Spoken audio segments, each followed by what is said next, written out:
शुरू से नेक कामों में खर्च करती हैं। ऐसे लोग जिनको अल्लाह के जिक्र और नमाज पढ़ने और ज़कात देने से न सौदागरी गाफिल करती है न खरीदो फरोख्त। वो उस दिन से जब दिल खौफ और घबराहट के सबब उलट जाएंगे और आंखें ऊपर चढ़ जाएंगी डरते हैं। क्या तुमने नहीं देखा कि जो लोग आसमानों और जमीन में हैं अल्लाह की तस्बीह करते रहते हैं और पर फैलाए हुए परिंदे भी, और सब अपनी नमाज और तस्बीह के तरीके से वाकिफ हैं। और नमाज पढ़ते रहो और ज़कात देते रहो और पैगंबर के फरमान पर चलते रहो ताकि तुम पर रहमत की जाए।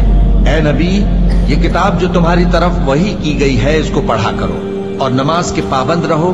कुछ शक नहीं कि नमाज बेहयाई और बुरी बातों से रोकती है और अल्लाह का जिक्र सबसे बड़ा है, और जो कुछ तुम करते हो अल्लाह उसे जानता है।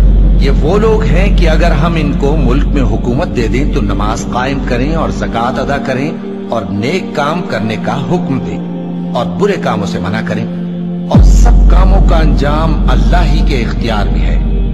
मोमिनो, जब जुमे के दिन नमाज के लिए अजान दी जाए तो अल्लाह के जिक्र की तरफ लपको और खरीदो फरोख्त तर्क कर दो। अगर समझो तो ये तुम्हारे हक में बेहतर है। फिर जब नमाज हो चुकी